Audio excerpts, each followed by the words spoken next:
Hi, this is Jordan Hill with the Dirt to Sky Business Podcast. Thank you to the Blooming Venue for letting us host the podcast here, and also thank you to Collier Law for sponsoring this episode. I thought I would talk a little bit today about networking events and masterminds. I credit a big portion of my business and my connections here in the area to the events that I attend and host and have been doing for years now. And so I thought I would talk a little bit about it. Many of our industries, and mine definitely, rely on good old-fashioned relationships. Technology and social media and AI are really important, and we have to be using them every day in our business and be really up to date on that because it's 2026 now. But it's so important to have relationships first and foremost.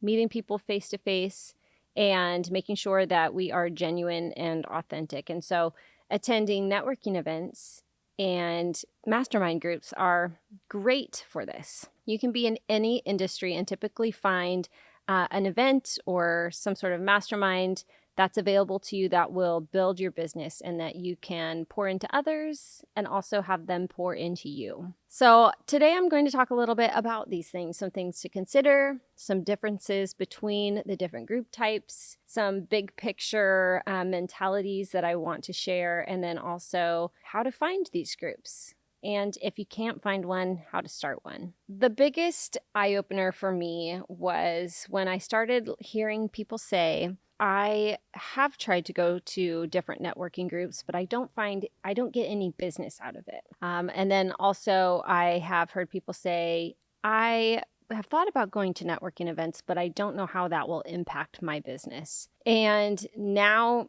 years later, being involved in many different groups like this with people from all different industries, I can very confidently say that if you want to get involved with one, you will find value in it in at least one way. I promise. So I really realized the power of this when I started with a co-host, a mastermind with a insurance agent. And of course, I'm a real estate agent, insurance agent. So we started one and we have quite the group and we have met every day for maybe 5 years or so. It's with Alex Ferry, with Ferry Insurance here in Salem. But you can do this with anyone. And in fact, when I co-founded this with Alex, I had not met him in person yet. So I was absolutely starting this group with somebody that I didn't know really at all. And so we decided we would have it be free. We didn't want to charge anybody any money. We would meet over the lunch hour once a month. We came up with a catchy name for it. We call it Mastermind Plus. And we invited a small handful of professionals that we admired or had a good reputation or kind of fit our vibe. So also in our group, we have a title company rep, we have a physical therapist, we have a lender, we have somebody that runs a social media marketing agency, and we have a restaurant owner, we have a financial planner, and then sometimes we've had other industries here and there. So some of our businesses overlap, but then some of them you wouldn't typically think that they would. But the crazy thing is that I can get so much value from a restaurant owner, even though I'm a real estate agent. Like the thing is if I'm only surrounding myself with other real estate agents or just agents and lenders, I'm really limiting myself on experiences that other business owners have and can share. So last month, the restaurant owner in the mastermind shared with me about a calendar technology that he utilizes in his restaurant. And I realized that would be something that would work really well for me in my home because I work from home with a family. And so if I had only been going to my little comfortable real estate masterminds, I would have maybe never heard that strategy. So it's a cool example that I wouldn't keep yourself in a box of just your industry. Like truly try to get in front of people from any industry. So that's one type of mastermind. The one that I'm in, it's also very structured. So we each have about 7 minutes to share, and it goes one person at a time. We all share a win, and then we share something that we need help with, or we need feedback on, or just really any kind of an ask, something that we're struggling with, etc. And then the rest of the group fills in the rest of those 7 minutes by asking more questions, offering feedback, advice, or sharing strategies that work for them. So it's a hour of very impactful time.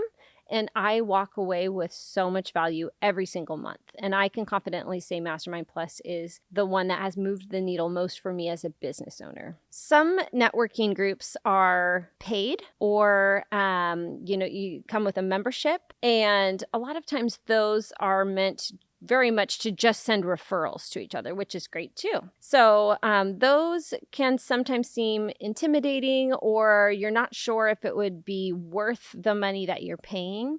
And so each one is different. And so some of them, might not be worth it to you, and some would be worth it to you. I'm personally also a member of one of those, and it has been huge for my business. I get lots of business from it. It more than pays for itself. I always learn, and I have a great group of trusted professionals from many different industries. So it's a good fit for me, but it wasn't always in my business. So it just depends on where you're at. So those exist as well, and you can usually visit them a few times before you decide. I also really love going to more like mingle and like happy hour events. So those are really fun for the building relationship side of it. And so, you can find like happy hours online. There's some that are just for any business owner. Some of them are more related to your industry or industry adjacent. But those are really nice if you want to just go and build a relationship with people. And those really can turn into building business and actually getting leads or new clients from. A lot of times people will say, I went to one once or twice and I didn't really get any clients, and so I don't think I'll go back. And when I hear that, that's always a shame. And that usually indicates to me that they were going there to be a taker. And I think it's really important just with everything that we do, but especially going to a networking event or a happy hour, is to not walk in with just going, I wonder who will give me their business. How can I make a paycheck from this? How can I get clients from this? And not be thinking about how can I give or how can I contribute. With really anything in life, what we put in is what we get out. And so it's important to go in, how can I give? How can I serve? How can I give value to these people that I'm meeting? Something happens, something shifts when that happens. And you will walk away with much more meaningful connections and people that then want to give to you back. So I would always just say, don't just stop going if you don't feel like you're getting traction on clients. And also go there with the intent to give value, because that's going to result in a very different set of relationships and potential new client base. Also, when you attend those events, it might feel overwhelming, especially if you're going by yourself, to walk into a group that you might not know people for the first couple times. So make sure that you come, I suggest dressed as if you'd want first impressions. First impressions do matter. It is, while I do think you should be yourself, but just make sure that you leave the most accurate representation of who you are, because you never know who you're going to meet. So for me, I like to think I might meet someone that wants me to list their $1 million home at any time. So I want to make sure that I'm giving them an impression of someone that is disciplined and put together and thoughtful and professional. And if I meet them, I want them to have that impression of me. And so that's how I do run my business. Though, of course, just be authentic to you and like how you run your business.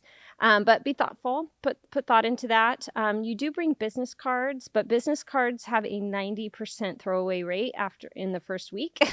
So also keep that in mind. Like, it's great to have cards, but what I like to do, and what I suggest you start doing if you don't already, is be ready to add them to social media right there and then. Getting a phone number's good too, for sure. If possible, phone number and social media. But I very much suggest adding them on social media when you meet them instead of a card. Like if you have to choose one, social media, because you need to always be adding to your social media sphere every day. So new people in every day. I try to add 5 new people to social media a day. And then you're able to stay in front of them in between, this networking event and that by the time you see them next month. This is how you actually maximize your networking events. So whenever I meet, I get there, I shake hands, I meet people. And then once I start kind of a conversation with someone, I'll say, oh, let me add you to social media. Do you prefer using Instagram or Facebook? And then they respond. And I will tell you, 99% of people use one of those. There's sometimes there are people that are like, I'm not really on it. And then, oh, let me grab your phone number and we can set up coffee later. And then so always you're leaving with this person's information. So then when they say, oh, I use Instagram more. Okay, perfect. So then I go to my Instagram and I say, how do you spell your name? And so then they tell me and I say, is this you? Yes, it is. Boom. Make sure you follow me back or make sure you accept my friend request. And then they're added in there. So now they're going to be seeing my content all of the time. But after the networking event is over, so that afternoon or the next morning, I DM them and I say, it was so fun to meet you yesterday. Let's get coffee. And so the best way after any event, after any happy hour, any mastermind, to maximize the relationships is to make sure you get their info and then reach out to them afterwards to set up coffee. And then, of course, go to coffee. If you are just the person that comes in and meets them and that's it, or even if you have a nice conversation with them and you hand them your card that they're going to throw away 90% of the time within the first week, you might as well really have not gone. Like that's not, that's really just not going. Of course you won't be, finding clients and getting new leads. So maximize it. If you go there with intention. Get them added to social or your contact list. Reach out, set coffee, and then go back month after month and see how you can bring value to them. Another great way to give value to somebody else is to invite them to these networking events. So I love inviting people to events. So whether it's happy hour, whether it's a special event, just a mingle time networking group, doesn't matter. I spend a lot of time trying to invite other professionals that I think would enjoy the group and bringing them as my guests. That brings value to them. It adds value to the group. It keeps a relationship going. And it just is such a rising tide lifts all ships situation. So really finding ways to maximize is really super important. So I love the mingling and the networking and the happy hour, but you definitely have to go in intentionally and not just float around because then you might as well just not even be there. A good way to find these groups, there's a few different strategies that I do. So every Monday when I get clock in, I don't clock in, but when I start work for the day, I go onto Facebook and I look at the local events. And so I find what ones are coming up the next week or two. I check my calendar for the ones that I can go to. I put them on my calendar and I register. And of course, I don't just mark going because if it's not on my calendar, I won't actually go. So I set some up that way. I also am subscribed to like Salem Business Journal and a few others. I also check Eventbrite. I essentially just do like an online search of all the upcoming events that I might want to go to, and I throw them on my calendar. I make sure that I go to about 3 events every week. And so a lot of times those are classes, those are happy hours, things like that, or masterminds. You can also do keyword search on social media. That usually comes up with some things as well. The filters are really easy to use. And so that's kind of my sweet spot, is about 3 every week. The last thing I'll say is if a group that doesn't exist, like the one that you are hoping to find, you can create it yourself. And I have done this for years, and it's the best advice that I could give. If it doesn't exist, create it. And so when I created Mastermind Plus with Alex, the insurance agent, neither of us, we were both pretty new in our careers. And so we didn't really know what we were good at yet. We didn't really know how to do things yet. And so we just kind of figured out, okay, what are you good at? Okay, what are you good at? And then we did it together. Partnering with somebody is such a great way to go because then it doesn't all fall on you. And so you just need to find a partner or a group of partners that somebody is good with the communications and invitations. Find somebody that's good with the graphics and the marketing of the event. Find somebody that might have connections for locations or vendors to sponsor to pay for a free drink for everyone. So form your power team. You can do it yourself too if you want.